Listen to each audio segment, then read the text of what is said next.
Hi, എല്ലാവർക്കും GYB family vlog എന്ന് പറയുന്ന ഈ യൂട്യൂബ് ചാനലിലേക്ക് സ്വാഗതം.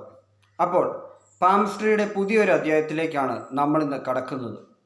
കഴിഞ്ഞ ദിവസം നമ്മൾ ഒരുപാട് ബോധ്യപ്പെട്ട പാംസ്ട്രി രേഖകളെപ്പറ്റി നമ്മൾ സംസാരിച്ചിരുന്നു. ഹസ്തരേഖ ശാസ്ത്രത്തിൽ ഒരുപാട് വ്യത്യാസങ്ങൾ വരുത്തുന്ന രീതിയിലുള്ള അത്ഭുതങ്ങൾ പ്രദാനം ചെയ്യുന്ന രേഖകളാണ് നമ്മുടെ ചാനൽ വഴി നമ്മൾ പറഞ്ഞുകൊണ്ടിരിക്കുന്നത്. എല്ലാം ഗുഡ് സൈനുകളെക്കുറിച്ചാണ്, അല്ലാതെ നമ്മൾ മോശം സൈനുകളെപ്പറ്റി പറയാറില്ല. ഒരാളുടെ കയ്യിൽ ഒരു ഗുഡ് സൈൻ ഉണ്ടെങ്കിൽ തീർച്ചയായും കൂടെ ബാഡ് സൈനും കൂടി ഉണ്ടാകും. ബാഡ് സൈനുകളെ കുറിച്ച് എന്തുകൊണ്ട് പറയുന്നില്ല എന്ന് ചോദിച്ചു കഴിഞ്ഞാൽ എല്ലാ 3 മാസം കഴിയുമ്പോൾ നമ്മുടെ കയ്യിലെ സൈനുകൾ മാറാറുണ്ട്. അപ്പം അതുകൊണ്ട് തന്നെ നമ്മൾ ബാഡ് സൈനെ പറ്റി അറിഞ്ഞു കഴിഞ്ഞാൽ നമുക്ക് ചിലപ്പോൾ സങ്കടമോ നിരാശയോ അനുഭവപ്പെട്ടെന്ന് വരും. അതുകൊണ്ട് നമ്മൾ കഴിവതും ഗുഡ് സൈനുകളും പോസിറ്റീവ് മെൻറ്റാലിറ്റിയും മാത്രം നമ്മൾ നോക്കുകയാണെങ്കിൽ പൂർണ്ണമായും നമുക്ക് വിജയം വരിക്കാനായിട്ട് സാധിക്കും. കാരണം ഒരു നാണയത്തിന് 2 വശമുണ്ടെന്ന് പറയുന്ന പോലെ തന്നെ ഒരു പോസിറ്റീവ് ഉണ്ടെങ്കിൽ ഒരു നെഗറ്റീവും ഉണ്ടായിരിക്കും. അത് മനസ്സിലാക്കുക. അപ്പോൾ ഇന്ന് ഞാൻ പറയാൻ പോകുന്നത് കോടിയിൽ ഒരാൾക്ക് മാത്രം വരുന്ന ഒരു അത്ഭുത രേഖയെപ്പറ്റിയാണ്. അപൂർവ രേഖയാണത്. ഇത്തരം ഒരു രേഖ വന്നു കഴിഞ്ഞാൽ ആ വ്യക്തിയുടെ ഫലം, ആ വ്യക്തിക്ക് വരുന്ന ഗുണങ്ങൾ, അതുപോലെ തന്നെ ആ വ്യക്തിക്ക് വരുന്ന സമ്പത്ത്, ആസ്തി തുടങ്ങിയവയെല്ലാം നമുക്ക് ഇന്ന് മനസ്സിലാക്കാം. അതിനായിട്ട് ഞാനൊരു ഇമേജ് വരച്ചുകൊണ്ടാണ് വന്നിരിക്കുന്നത്. അപ്പം തീർന്നിട്ടില്ല. ഇമേജിൻ്റെ വീഡിയോ കാണിച്ച ശേഷം കുറച്ച് കാര്യങ്ങൾ കൂടി എനിക്ക് പറയാനായിട്ടുണ്ട്.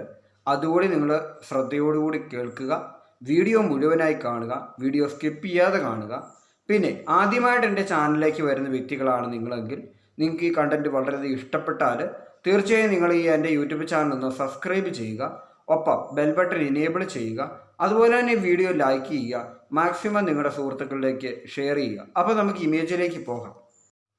അപ്പോൾ നമ്മൾ ഇമേജ് തയ്യാറാക്കിയിട്ടുണ്ട്. ഇതാണ് നമ്മുടെ ഹസ്തരേഖയ്ക്ക് വേണ്ടി ഞാൻ ഇവിടെ കാണിച്ചിരിക്കുന്ന ഒരു മോഡൽ ഹാൻഡ്. ഇപ്പോൾ ഇവിടെ നമുക്ക് ഓർമ്മ പുതുക്കാനായിട്ട് പറയാം. സ്ഥിരമായി വീഡിയോ കാണുന്നവർക്കറിയാം, എങ്കിലും നമ്മൾ മനസ്സിലാക്കിയിരിക്കുക. ഈ കാണുന്നതാണ് അയർരേഖ, ഈ കാണുന്ന നമ്മുടെ ബാഹ്യരേഖ, ഈ കാണുന്ന നമ്മുടെ ശിരോരേഖ അല്ലെങ്കിൽ ബുദ്ധിരേഖ, ഈ കാണുന്ന നമ്മുടെ ഹൃദയരേഖ അല്ലെങ്കിൽ ആരോഗ്യരേഖ എന്ന് പറയും. ഇവിടെ ഇനി പുരുഷന്മാരിൽ വലത് കൈയും സ്ത്രീകളിൽ ഇടത് കൈയുമാണെന്നുള്ളത് മനസ്സിലാക്കുക. ഒറ്റ ഒരു പടം വരച്ചാൽ മതി, ഇടതാണോ വലതാണോ എന്ന് അവരൊരു സ്വയം തീരുമാനിച്ച് നോക്കുക. ഇവിടെ ഇപ്പോൾ ഞാൻ കാണിച്ചിരിക്കുന്നതാ ഒന്നുകൂടി സൂം ചെയ്ത് അടുപ്പിച്ച് നമുക്കിവിടെ കാണിക്കാം. ഇത് കണ്ടോ, നമ്മുടെ ഈ ശിരോരേഖയിൽ നിന്ന് നമ്മുടെ ആരരേഖയെ മുട്ടിക്കൊണ്ട് ഒരു ത്രികോണം രൂപപ്പെട്ടിരിക്കുന്നു. താഴേക്കാണ് ത്രികോണം, മേളിൽ ത്രികോണം വരാറുണ്ട്, അതല്ല, താഴേക്കുള്ള ത്രികോണമാണിത്. അതോടൊപ്പം തന്നെ ഇവിടുന്ന് പോകുന്ന ബാഹ്യരേഖ, അത് ഏത് രീതി വേണേലും പൊക്കോട്ടെ, ആ ബാഹ്യരേഖയിൽ നിന്ന് ഇതുപോലൊരു ശാഖ പോയിട്ട് ഈ ചെറുവിരലിന് താഴേക്കോ അല്ലെങ്കിൽ ഈ 2 മോതിരവിരലിനും ചെറുവിരലിനും ഇടയിലുള്ള ഭാഗത്തേക്കോ പോയി നിൽക്കുകയും ഇതിനകത്ത് ഒരു ത്രികോണമല്ല ഇത്, ഈ ഒരു ഭാഗത്തായിട്ട് ഒരു ഗ്യാപ്പ് വരികയും അവിടെ കുറച്ച് ലൈനുകൾ ഇതുപോലെ താഴേക്ക് രൂപപ്പെടുകയും ചെയ്തത് കേട്ടോ. ഈ ചതുരം ഇവിടെ കൂട്ടണ്ട, ഈ ഒരു സാധനം ഇവിടെ വരികയാണെങ്കിൽ ഈ വ്യക്തിക്ക് വളരെയധികം കോടീശ്വര യോഗമാണ്. ഇത് കോടിയിൽ ഒരാളിൽ മാത്രമേ ഇത്തരം ഒരു ഹാൻഡ് വരികയുള്ളൂ, കൈരേഖ വരികയുള്ളൂ. ഇപ്പോൾ ഈ വീഡിയോ കണ്ടുകൊണ്ടിരിക്കുന്ന ആരാണെങ്കിലും അവരുടെ കൈരേഖയൊന്ന് പരിശോധിക്കുക. സ്വയം നോക്കാവുന്നേ ഉള്ളൂ, ആരുടെ അടുത്തോട്ട് പോകേണ്ട ആവശ്യമില്ല. സ്വന്തം കൈ, പുരുഷനാണെങ്കിൽ നിങ്ങൾ വലത് കൈ, സ്ത്രീയാണെങ്കിൽ നിങ്ങൾ ഇടത് കൈ. പുരുഷൻ്റെ ഇടത് കൈയിലാണ് വന്നതെങ്കിൽ ഫലമൊന്നുമില്ല, സ്ത്രീയുടെ വലത് കൈയിലാണ് വരുന്നതെങ്കിലും ഫലമൊന്നുമില്ല എന്ന് കൂടി മനസ്സിലാക്കണം. എന്നിട്ട് നിങ്ങൾ സ്വയം ചെക്ക് ചെയ്യുക. ഈ പടത്തിൽ കാണിച്ചിരിക്കുന്ന പോലെയാണ് നിങ്ങളുടെ ഹാൻഡെങ്കിൽ തീർച്ചയായും നിങ്ങളെ തേടി വലിയൊരു ബാഹ്യം വരുന്നുണ്ട്. അല്ലെങ്കിൽ നിങ്ങളിപ്പോൾ ഭാഗ്യാവസ്ഥയിലാണ്, സാമ്പത്തികമായി ഉയർന്ന ഒരു വ്യക്തി തന്നെയാണ്, അല്ലെങ്കിൽ നിങ്ങൾക്ക് ജോലി പ്രമോഷൻ ലഭിച്ചിട്ടുണ്ട് ഇതിനോടകം തുടങ്ങിയ കാര്യങ്ങൾ, അല്ലെങ്കിൽ വിവാഹത്തോടനുബന്ധിച്ച് സ്വത്ത് വകകൾ നിങ്ങൾക്ക് എത്തിയിട്ടുണ്ട്, അല്ലെങ്കിൽ മുതിർന്നവർ സ്വത്ത് നിങ്ങളുടെ വീട്ടിലേക്ക് എത്തിയിട്ടുണ്ട്. എന്തു വേണമെങ്കിലും കോടീശ്വര യോഗമാണിത്. ഇത് കോടിയിൽ ഒരാളിൽ മാത്രമേ കാണുകയുള്ളൂ, എല്ലാ ആളുകളുടെയും കൈകളിലില്ല. ഇത്തരം ഒരു ഹാൻഡിന് ഇമേജ് ഞാൻ വരച്ചിരിക്കുന്നു. നിങ്ങൾക്ക് സ്വയം നോക്കിയാൽ മതി, സ്വന്തം കയ്യിലേക്ക്, മറ്റാളുടെ സഹായമില്ല. ഇപ്പം ഞാൻ പറയുന്ന യോഗങ്ങളുടെ പേരൊക്കെ കഴിഞ്ഞ ദിവസം ഞാൻ കുറേ യോഗങ്ങളുടെ പേര് പറഞ്ഞു. അങ്ങനെയുള്ള യോഗങ്ങളുടെ പേരൊക്കെ ചിലപ്പോൾ നിങ്ങൾക്ക് ഒരാചാര്യനെയോ അല്ലെങ്കിൽ ജ്യോത്സ്യനെയോ ഒക്കെ കണ്ട് സമീപിച്ച് ചെയ്യേണ്ടതായിട്ട് വരും. പക്ഷേ ഇവിടെ അങ്ങനെയല്ല. ഇവിടെ സ്വന്തം ഹാൻഡിലേക്ക് വെറുതെ നോക്കിയാൽ മതി. അപ്പോൾ നിങ്ങൾക്ക് കാണാൻ പറ്റും നിങ്ങളുടെ സ്വന്തം ഹാൻഡിൽ എവിടെയൊക്കെ മാർക്കുണ്ട്, ലൈനുകളുണ്ട്. ബാക്കിയുള്ള രേഖകളെപ്പറ്റി മനസ്സിലാക്കണമെങ്കിൽ പാംസ്ട്രി മല്ലു എന്ന് പറയുന്നതിൻ്റെ ആ പ്ലേലിസ്റ്റ് ഫുള്ളായിട്ട് നിങ്ങളൊന്ന് കാണുക. അപ്പോൾ നിങ്ങൾക്ക് മനസ്സിലാവും. ഇല്ല, നിങ്ങൾക്ക് കൂടുതലായിട്ട് കാര്യങ്ങൾ അറിയണമെങ്കിൽ നിങ്ങൾ അസ്ട്രോളജി 2025 പറഞ്ഞ് ഞാൻ തയ്യാറാക്കിയ പ്ലേലിസ്റ്റ് കാണുക. അപ്പോൾ ക്ലിയർ ആയിട്ട് കാര്യങ്ങൾ മനസ്സിലാവും. ഇനി തീർന്നിട്ടില്ല, നമുക്ക് കുറച്ച് കാര്യങ്ങളോട് സംസാരിക്കാം. വീഡിയോയിലേക്ക് തിരിച്ചു വരാം. അപ്പോൾ നമ്മൾ കണ്ടു കഴിഞ്ഞു, നമ്മുടെ കൈരേഖയിൽ കോടിയിൽ ഒരാൾക്ക് മാത്രം വരുന്ന ഒരു അപൂർവ രേഖ നിങ്ങൾ കണ്ടു കഴിഞ്ഞു. അപ്പോൾ ഇത്തരം ഒരു രേഖ നിങ്ങളുടെ കൈവശമുണ്ടെങ്കിൽ, നിങ്ങളുടെ സുഹൃത്തുക്കളുടെ കയ്യിൽ, നിങ്ങളുടെ മാതാപിതാക്കളുടെ കയ്യിൽ, നിങ്ങളുടെ കുട്ടികളുടെ കയ്യിൽ, നിങ്ങളുടെ ഭാര്യയുടെയോ ഭർത്താവിൻ്റെയോ കയ്യിൽ, ആരുടെയെങ്കിലും കയ്യിൽ, അല്ലെങ്കിൽ നിങ്ങളുടെ പരിചയക്കാരുടെ കയ്യിൽ, ആരുടെയെങ്കിലും കയ്യിൽ ഇതുപോലെ ഒരു രേഖ കണ്ടു കഴിഞ്ഞാൽ ഈ രണ്ട് രേഖ ഒരുമിച്ച് വേണം. ഒരു ത്രികോണം മാത്രമേ ഉള്ളെങ്കിൽ അതിൻ്റെ ഗുണങ്ങൾ വേറെ ഉണ്ട്, അതേപ്പറ്റി ഞാൻ വീഡിയോ ചെയ്തിട്ടുണ്ട്. ത്രികോണത്തോടൊപ്പം ഈ ബാഹ്യരേഖയിൽ നിന്നൊരു ശാഖ പൊട്ടിപ്പുറപ്പെട്ട് അതിനിടയിൽ ഒരു ഗ്യാപ്പ് വരികയും അതിൽ കുറച്ച് ലൈനുകൾ താഴേക്ക് വരികയും ചെയ്യുമ്പോഴാണ് ഈ ഒരു അപൂർവ ഭാഗ്യം ആ വ്യക്തിക്ക്, ആ കൈയുടെ ഉടമയ്ക്ക് ലഭിക്കുന്നത്. ആ വ്യക്തി ഏത് സാഹചര്യത്തിലും ആയിക്കോട്ടെ, ആ വ്യക്തിയുടെ ജീവിതത്തിലേക്ക് ബാഹ്യം ഇരച്ചു കയറി വരാൻ പോകുന്നു എന്നുള്ളതിൻ്റെ ഏറ്റവും വലിയൊരു തെളിവാണ്. മനസ്സിലായോ? ഒരു നമ്മൾ അണ പൊട്ടി വന്നു എന്ന് പറയുന്ന പോലുള്ള രീതിയിൽ ഇതുവരെ തടഞ്ഞു നിന്ന എല്ലാ ബാഹ്യ അനുഭവങ്ങൾക്കും ഉണ്ടായ തടസ്സങ്ങളെല്ലാം വിട്ടുമാറി അണ പൊട്ടി ഒഴുകുന്ന പോലെ ഒരു വ്യക്തിയുടെ ജീവിതത്തിലേക്ക് സമ്പത്തിൻ്റെയും ഐശ്വര്യത്തിൻ്റെയും സമൃദ്ധിയുടെയും സന്തോഷത്തിൻ്റെയും സമാധാനത്തിൻ്റെയും വലിയൊരു കുത്തൊഴുക്ക് തന്നെ ഇതുകൊണ്ട് തന്നെ നടക്കും. അപ്പോൾ ഇത്തരം ഒരു രേഖ ഞാൻ പറഞ്ഞു, വേണമെങ്കിൽ നമുക്ക് മെഡിറ്റേഷൻ ചെയ്ത് കൊണ്ടുവരാൻ സാധിക്കും. ഇത്തരം ഒരു രേഖ ഞാൻ പറഞ്ഞിരുന്നു. അതെങ്ങനെയാണ് ഹൈയിലെ രേഖകൾ മാറ്റുക എന്നുള്ളത് ഇന്നലത്തെ വീഡിയോ കൂടി ഞാൻ പറഞ്ഞിട്ടുണ്ട്. അത് വിശദമായി ഒന്ന് പുതിയ ആളുകളാണെങ്കിൽ ഇന്നലത്തെ വീഡിയോ വിശദമായിട്ടൊന്ന് കണ്ടാൽ അതിലെ ആ ഒരു കാര്യം നിങ്ങൾക്ക് മനസ്സിലാവും, ഒരു ട്രിക്ക് നിങ്ങൾക്ക് മനസ്സിലാവും. എങ്ങനെ ഒരു കൈരേഖ സൃഷ്ടിച്ചെടുക്കാം, എങ്ങനെ മോശം ഒരു കൈരേഖ മായ്ച്ചു കളയാമെന്നുള്ള ട്രിക്ക് ഞാൻ പറഞ്ഞിട്ടുണ്ട്. അപ്പോൾ അതനുസരിച്ച് നിങ്ങൾക്ക് തീർച്ചയായും വലിയ വിജയം കൊയ്യാനായിട്ട് തന്നെ നിങ്ങൾക്ക് ഈ ഒരു ട്രിക്ക് ഉപയോഗിച്ച് നിങ്ങൾക്ക് മുന്നോട്ട് പോകാവുന്നതാണ്. അപ്പോൾ അതുകൊണ്ട് തന്നെ നിങ്ങൾ ഇന്നലത്തെ വീഡിയോ കൂടി ഇത് കണ്ടു നോക്കുക. ഇന്നിപ്പോൾ ഞാൻ ഈ വീഡിയോ പറയാൻ പോകുന്ന വിഷയം ഓരോ യോഗങ്ങളുടെ കാര്യങ്ങൾ ഞാൻ ഇവിടെ സംസാരിച്ചു, ഓരോ യോഗങ്ങളനുസരിച്ചുള്ള മാറ്റങ്ങളെപ്പറ്റി സംസാരിച്ചു. അപ്പോൾ നമ്മൾ ഓരോ യോഗത്തെപ്പറ്റി സംസാരിച്ചിരുന്നു. യോഗങ്ങൾ മാറുന്നതനുസരിച്ച് ഏത് നക്ഷത്രത്തിനാണ് ഓരോ മാറ്റം എന്നുള്ളതും നമ്മൾ കഴിഞ്ഞ ദിവസത്തെ വീഡിയോയിൽ ചർച്ച ചെയ്തിരുന്നു. അതുപോലെ തന്നെ നമ്മുടെ ഒരു മോട്ടിവേഷൻ സ്റ്റോറി കൂടി ഞാൻ ഉൾപ്പെടുത്തുന്നുണ്ട്. അപ്പോൾ ഇത്രയും കാര്യങ്ങളും കൂടിയിട്ടാണ് നമ്മൾ പാമിസ്ട്രിയുടെ ഈ വീഡിയോ നമ്മൾ മുന്നോട്ട് കൊണ്ടുപോകുന്നത്. അതുപോലെ ഇന്നലെ ഞാൻ പറഞ്ഞിരുന്ന വീഡിയോയിൽ പറഞ്ഞിരുന്നു, അഫർമേഷൻ ഉപയോഗിച്ച് എങ്ങനെയാണ് നമുക്കൊരു സക്സസ് വരുത്താനായിട്ട് സാധിക്കുക, എങ്ങനെയാണ് സമ്പത്തിനെ ആകർഷിക്കുക, അല്ലെങ്കിൽ സമാധാനം, നല്ല ആരോഗ്യം തുടങ്ങിയവ നമ്മൾ എങ്ങനെയാണ് ആകർഷിക്കുക എന്നുള്ളതും ഞാൻ ഇവിടെ പറഞ്ഞിരുന്നു. അപ്പോൾ യോഗങ്ങളെപ്പറ്റി മനസ്സിലാക്കാനും ഒക്കെ ആയിട്ട് നമ്മുടെ ചാനലിൽ ഇന്നലെ തന്നെ ഞാൻ പറഞ്ഞിട്ടുണ്ട് അഫർമേഷൻ ഉപയോഗിച്ച് എങ്ങനെ നമുക്ക് മനസ്സിലാക്കാം. എന്തിനാണ് നമ്മൾ അഫർമേഷൻ ഉപയോഗിക്കുന്നത് വെച്ച് കഴിഞ്ഞാൽ, നമ്മുടെ മനസ്സിലെ ചിന്തകൾ നമ്മുടെ മനസ്സിനെ ഭരിക്കാനായിട്ട് നമ്മൾ അനുവദിക്കരുത്. നമ്മുടെ മനസ്സ് നമ്മുടെ ചിന്തകളെ ഭരിക്കണം. കാരണം ചിന്തകൾ കൂടുതൽ കാട് കയറി ചിന്തിച്ചു കഴിഞ്ഞാൽ നമ്മുടെ ആരോഗ്യം, സമാധാനം തുടങ്ങിയവ, ഉറക്കം മുതലായവ എല്ലാം നമ്മുടെ ജീവിതത്തിൽ നഷ്ടപ്പെട്ടു പോകും. നല്ല ഉറക്കം ലഭിച്ചില്ലെങ്കിൽ നമ്മുടെ ആരോഗ്യത്തെ തന്നെ അത് പ്രതികൂലമായിട്ടും ബാധിക്കും. അപ്പോൾ നമ്മുടെ മനസ്സിൽ ഒരു ദിവസം ഏതാണ്ട് 2 ലക്ഷത്തോളം ചിന്തകൾ കടന്നു പോകുന്നുണ്ടെന്നാണ് പറയുന്നത്. അപ്പോൾ അത്രയും ചിന്തകളൊക്കെ ഒരു മനുഷ്യൻ്റെ മനസ്സ് വഴി കടന്നു പോകാറുണ്ട്.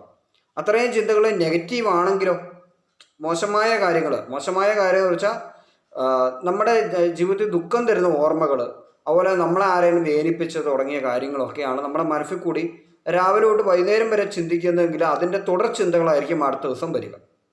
പോസിറ്റീവായ ചിന്തകളല്ല, നെഗറ്റീവ് ചിന്തകൾ വന്നു കഴിഞ്ഞാൽ ഞാൻ പറഞ്ഞു, നമ്മുടെ ബ്രെയിനിൽ ന്യൂറോൺസ് ഉണ്ടാകുന്നതനുസരിച്ച് ഏത് കാര്യമാണോ വർക്ക് ചെയ്യുന്നത് അതിനനുസരിച്ച് ഉള്ള ന്യൂറോൺസ് വർദ്ധിച്ചുകൊണ്ടേയിരിക്കും. അപ്പം നെഗറ്റീവിൻ്റെ ഇതിപ്പോൾ നമ്മൾ കാട് കയറി ചിന്തിക്കുന്ന ചിന്തയുടെ ഡബിൾ ഇരട്ടിയാവും അടുത്ത ദിവസം നമ്മൾ ചിന്തിക്കുക. അപ്പോൾ 1 കൊല്ലം കൊണ്ട് തന്നെ നമ്മുടെ രൂപം, അതുപോലെ തന്നെ നമ്മുടെ ആരോഗ്യം തുടങ്ങിയവയെല്ലാം മാറും. നമ്മുടെ ദുഃഖം നമ്മുടെ മുഖത്ത് നേടിലേക്കും, കാണുന്നവർക്കെല്ലാം നമ്മളെ കാണുമ്പോൾ ഒരു ബെല്ലാഴിക അനുഭവപ്പെടും, അല്ലെങ്കിൽ ബുദ്ധിമുട്ട് അനുഭവപ്പെടും. കാരണം വെച്ച് കഴിഞ്ഞാൽ നമ്മുടെ മനസ്സിൽ കൂടി പായുന്ന ചിന്തകൾ അതാണ്. മുഖത്തെ പ്രസന്നത ആദ്യം പോകും. പിന്നെ നമുക്ക് ഭക്ഷണം കഴിക്കാൻ ഉള്ള പ്രശ്നങ്ങൾ, നമുക്ക് രോഗങ്ങൾ തുടങ്ങിയവയെല്ലാം നമുക്ക് ലഭിക്കും. പക്ഷെ നമ്മുടെ മനസ്സിൽ നമ്മൾ മനഃപൂർവ്വമായിട്ട് തന്നെ പോസിറ്റീവ് ചിന്തകളാണ് കടത്തിവിടുന്നതെങ്കിൽ ആദ്യം ശ്രമകരമായ ഒരു കാര്യമാണിത്. അതിനുശേഷം പതിയെ നമ്മൾ പോസിറ്റീവ് ചിന്തകളാണ് കടത്തിവിടുന്നതെങ്കിൽ ഇപ്പോൾ നമ്മുടെ ന്യൂറോൺസുകൾ ഈ രീതിയിൽ മാറുകയും പിന്നെ ഓട്ടോമാറ്റിക്കായിട്ട് പോസിറ്റീവ് ചിന്തകൾ മാത്രമായിട്ട് നമുക്ക് മനസ്സിൽ നിറയെ ഒരു വർഷത്തിനുള്ളിൽ നമ്മുടെ ആരോഗ്യവും സൗന്ദര്യവും എല്ലാം തിരിച്ചെത്താനും പുതിയൊരു വ്യക്തിയായി നമുക്ക് സമൂഹത്തിൽ മാറാനും സാധിക്കും. അപ്പം എല്ലാവരുടെയും ജീവിതത്തിൽ ഇതുപോലൊരു സാഹചര്യം കടന്ന് എല്ലാവരും പോരുന്നതാണ്. അതിൽ നിന്ന് ആരൊക്കെ രക്ഷപ്പെടുന്നു എന്നുള്ളതാണ് അതിലെ പ്രധാനപ്പെട്ട കാര്യം. അപ്പം നമ്മുടെ ചിന്തകൾ നമ്മുടെ മനസ്സിനെ ഭരിക്കാനായിട്ട് അനുവദിക്കാതിരിക്കുക. നമ്മുടെ മനസ്സിൻ്റെ ശക്തി കൊണ്ട് ചിന്തകളെ കീഴടക്കാനായിട്ട് നമ്മൾ ശ്രമിക്കുക. അപ്പോൾ അതുപോലെ തന്നെ നമുക്ക് എല്ലാ കാര്യങ്ങളും നമുക്ക് ശക്തമായിട്ട് നമുക്ക് കഴിയും എന്ന് നമ്മൾ ഉറച്ച് വിശ്വസിക്കുക.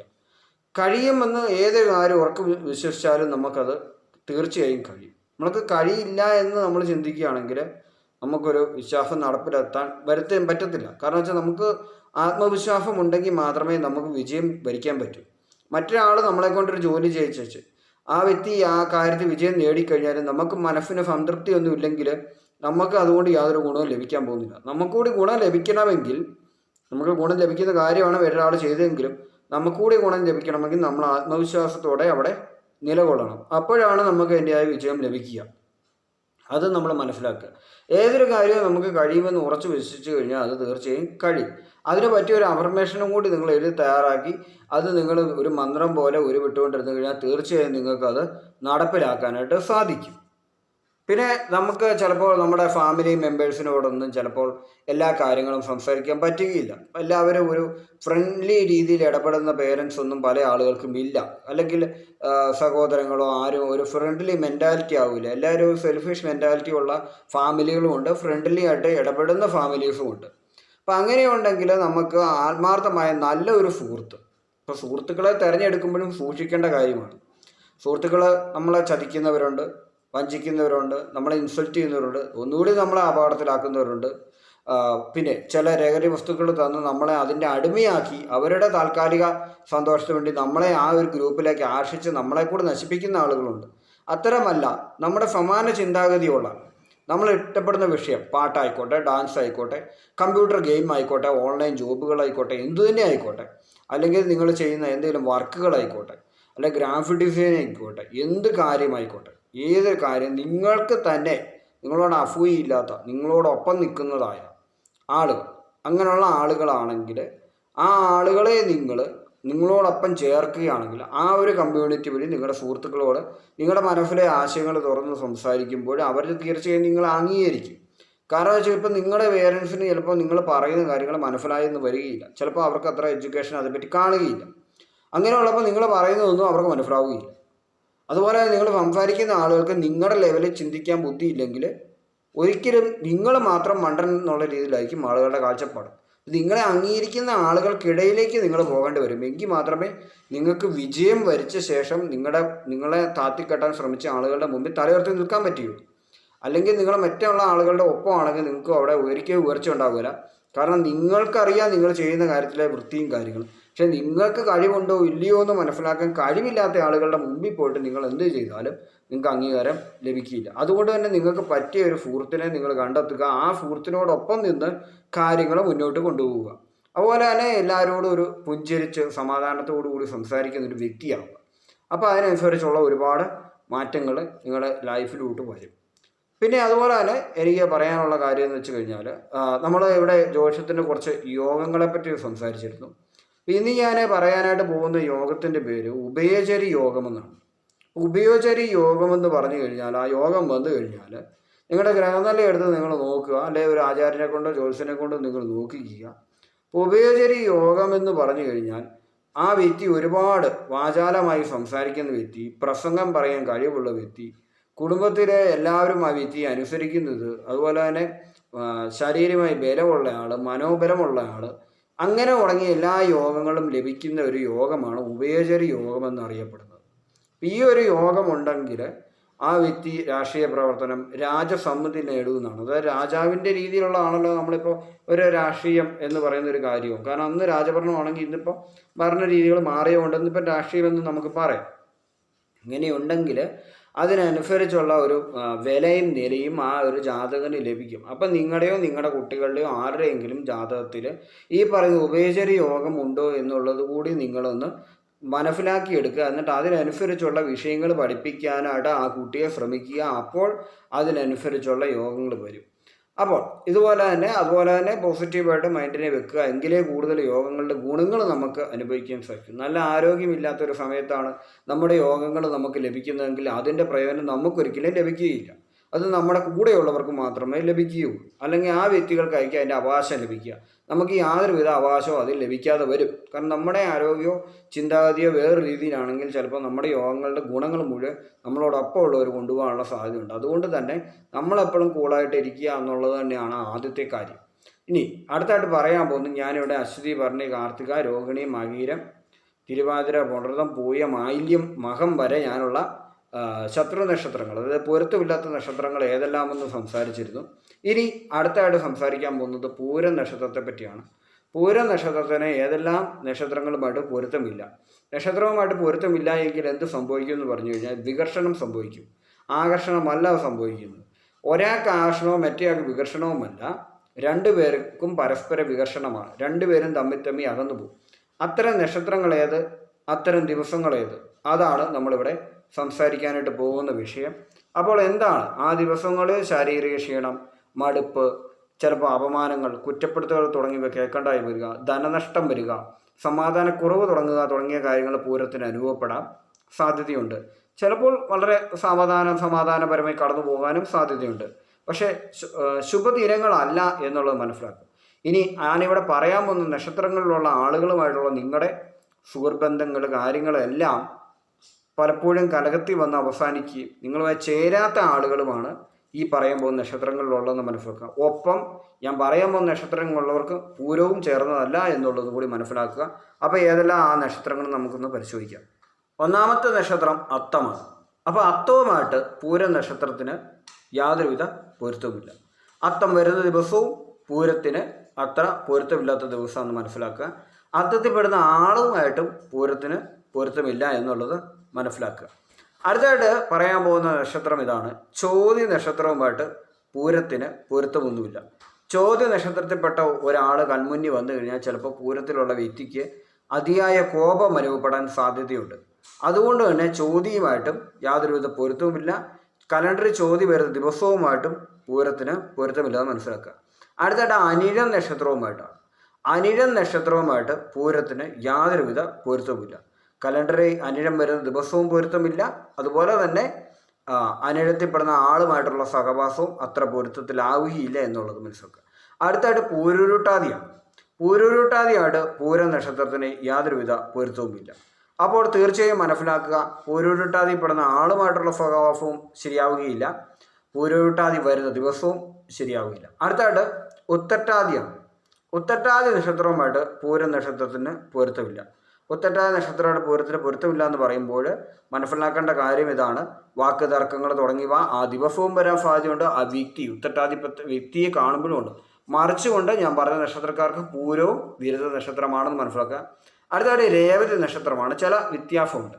രേവതി നക്ഷത്രം 1, 2, 3 തുടങ്ങിയ പാദങ്ങളിലായിരിക്കാം ചില സമയങ്ങളിൽ പൂരവുമായിട്ട് പൊരുത്തക്കുറവ് വരിക.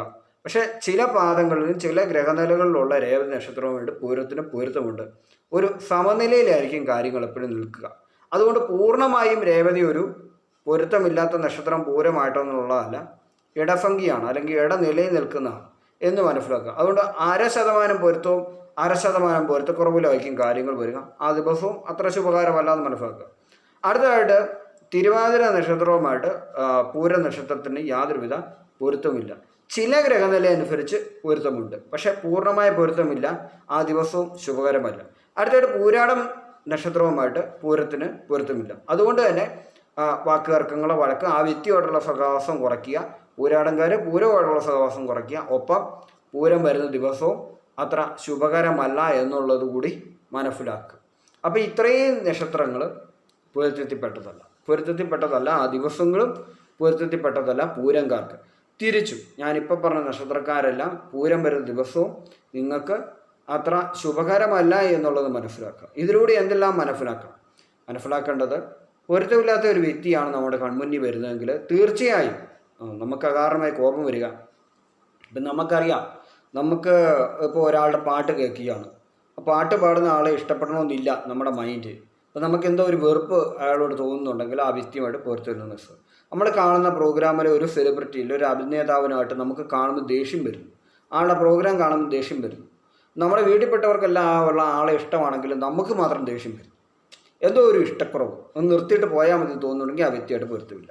2, നമ്മൾ എവിടെയും ബസ് കയറാനോ അല്ലെങ്കിൽ നമ്മൾ യാത്രാമധ്യയോ ഒക്കെ നമ്മൾ പോകുന്ന സമയത്ത് ഒരാളെ കാണുമ്പോൾ അകാരണമായി നമുക്ക് ദേഷ്യം വരുന്നു, ആ വ്യക്തിക്ക് ദേഷ്യം വരും.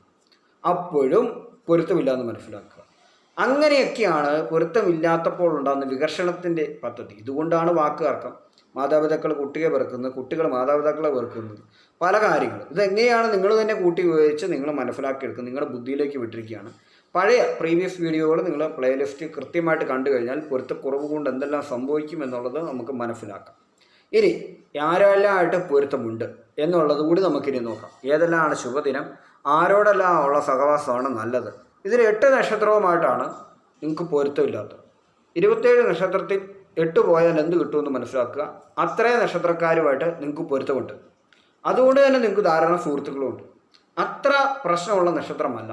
സന്തോഷം, സമാധാനം തുടങ്ങിയവയും, നേതൃപദവി, അതുപോലെ തന്നെ ജോലി, കയറ്റം, ദൂരയാത്രകൾ, ടെലിവിഷൻ മേഖലകളിൽ സെലിബ്രിറ്റി ലെവലിൽ വരെ ഉയർന്നു വരാനുള്ള രീതിയിലുള്ള ഗുണഗണങ്ങളെല്ലാം നിങ്ങൾക്കുണ്ട്. കാരണം വെച്ച് കഴിഞ്ഞാൽ പൂരത്തിനെ അറിയപ്പെടുന്നത് തന്നെ പൂരം പൊടിപൂരം എന്നാണ്. ഞാൻ പൂരത്തിൻ്റെ ഒരു പൊതുസ്വഭാവം പറഞ്ഞിരുന്ന വീഡിയോ കറക്റ്റായിട്ട് ചെയ്തിട്ടുണ്ട്. ആ വീഡിയോ നിങ്ങൾ കാണുകയാണെങ്കിൽ നിങ്ങൾക്ക് അറിയാം പൂരത്തിൻ്റെ പ്രത്യേകത. പൂരത്തിലുള്ള ഒരു കുട്ടി പഠിക്കാൻ തുടങ്ങുന്ന കാലത്ത്, സ്കൂളിലൊക്കെ പോകുന്ന കാലത്ത് ആദ്യകാലങ്ങളിൽ വളരെ സാവധാനമായിരിക്കും പഠിക്കുക. പകുതിയിലെത്തുമ്പോൾ അവർ പഠിച്ച് ഭയങ്കരമായിട്ട് ഉയർത്തിയെത്തും. ഏറ്റവും ലാസ്റ്റ് എത്തുമ്പോൾ ഇവരെ കടത്തിവിട്ട ആരും കാണുകയില്ല.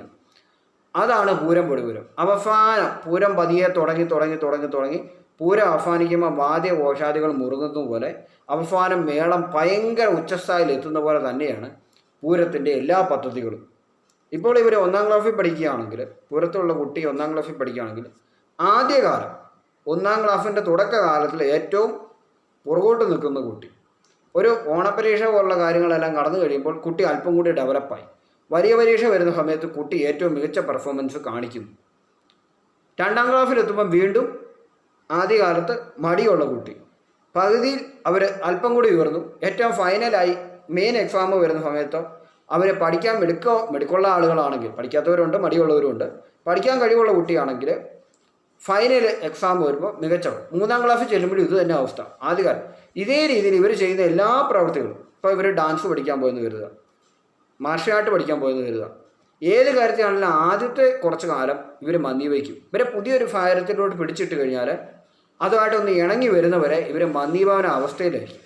ഇത് കാണുമ്പോൾ മറ്റുള്ളവർ പറയുന്നത് എന്താണ്, ആ വ്യക്തി അത്ര പോരാ. അതിനുശേഷം കുറച്ച് കാലം കഴിയുമ്പോൾ ഇവർ മതി. കാരണം പൂരമാണ്, പൊടിപൂരം എന്ന് പറയുന്ന ആ ഒരു പദ്ധതിയിലേക്കാണ് പോകുന്നത്. അതുകൊണ്ട് തന്നെ ആദ്യ കാര്യങ്ങളെല്ലാം അപഗ്രഥിച്ച ശേഷമേ പൂരം ഒരു കാര്യത്തിലേക്ക് ഇറങ്ങിത്തിരിക്കുകയുള്ളൂ. അതിൻ്റെ താമസമാണ് എടുക്കുന്നത്.